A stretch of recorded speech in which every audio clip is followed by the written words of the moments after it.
folks, how you doing? RussellTrueResults303.com. Check out the website, link in the description box. Social media related topics. Mind, body, spirit, fitness, putting the healing back in health. Coming at you today with another video on nutrition. And this one's going to be 10 easy things that you can do to help with digestion.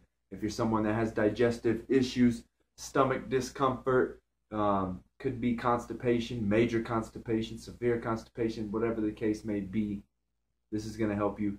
10 simple things that you can do to help with digestion. Number one, and I'm a big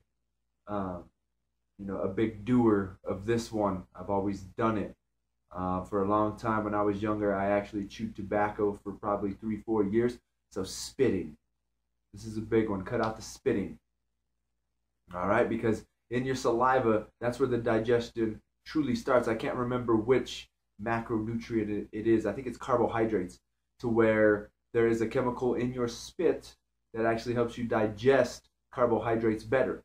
So if we're spitting all the time, that is a part of our natural digestive juices. Of course, if we swallow it, it goes into the stomach and it's going to help digest. So if you can, stop spitting. That's a bad habit of mine. Like I said, I do it a lot.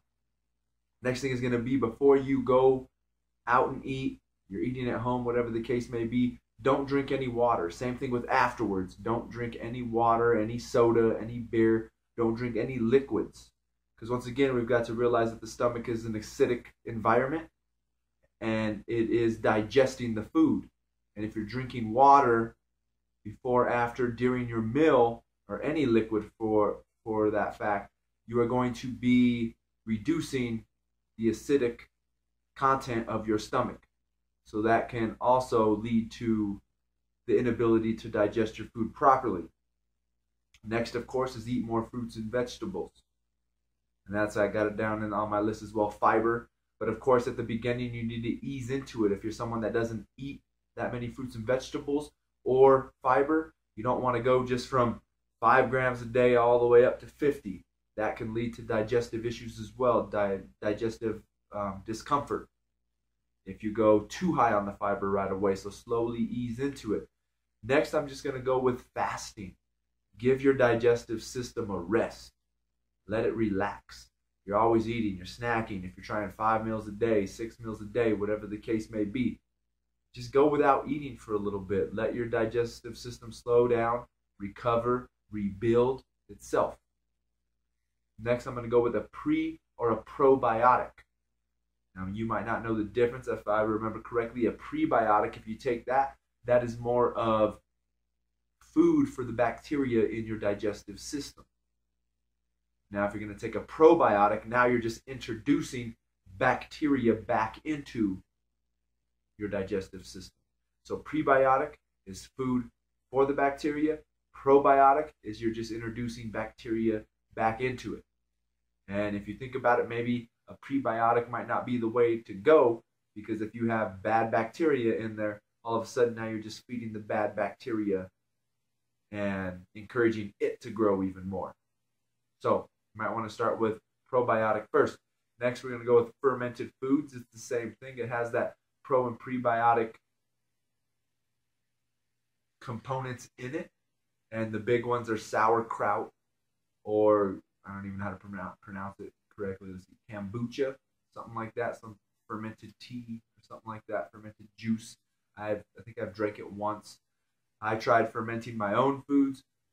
I was training, one of my clients was a chef, and he actually told me, you need to be careful, you can get botulism, blah, blah, blah, whatever. I didn't have any issues, but to tell you the truth, for me, when I tried to ferment my own, it actually backed me up even more, gave me digestive issues. And of course, I was only fermenting them for about a month or two, and I think they really say you need to give them a good 6 months or something. I don't know. I was working with a guy at the gym. He was a vegan, and he fermented his own vegetables. So I just kind of went with it. I'll experiment with anything. I don't really care. So it was just something that I tried. I would say probably buy your own first and then go from there. Next is going to be limit the types of food on your plate. Once again, if we're adding in all these different types of food, we're going from an appetizer to the main meal to a dessert. You've got way too many foods mixing in the stomach.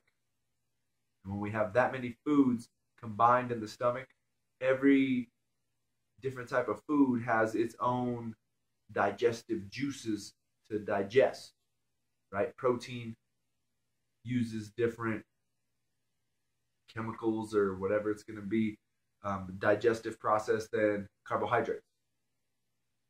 They each have their own special digestive enzymes. There we go. That's the word I was looking for. Enzymes that help digest those types of foods.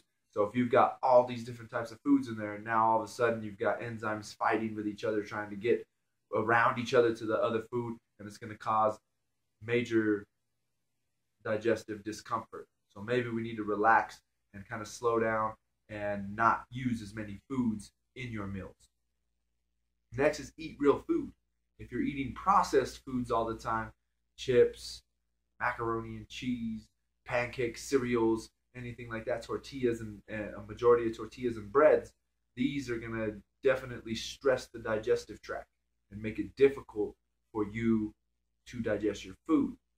Mainly they're going to say out there is gluten. People think that's false. I was listening to something the other day and they said the difference is the gluten in GMO wheat and gluten products versus non-GMO. So he said if you're going to go non-GMO, the body's going to be able to digest that gluten better. But if it's a GMO gluten, that's when the body has difficulties processing those types of gluten. So that's something to look out for. At least go organic if you're going to go with a gluten product. Next, this is going to be the last one, number 10. It's going to be slow down when you're eating. If you're like me, you just shovel it in. I don't even think I breathe. I'm just cramming as much food in as I can as quick as possible. And then once again, you're not chewing properly. So your body has bigger chunks of food that it has to try and digest, versus if you're actually eating your food slowly, methodically, thinking about it, whatever, you're going to actually be grinding your food down to the mush that it is supposed to be. And it's easier for your body to digest and then to remove the nutrients from it. And of course, there it's going to help you actually be able to absorb the nutrients into your body, of course, helping you recover, sleep better, whatever the case may be, just all around be a more healthy person. So there it is. 10 simple things that you should do for better digestion. I hope that helps. Got that bug flying around. Anyways, I hope that helps. Subscribe to the channel, share and like these videos.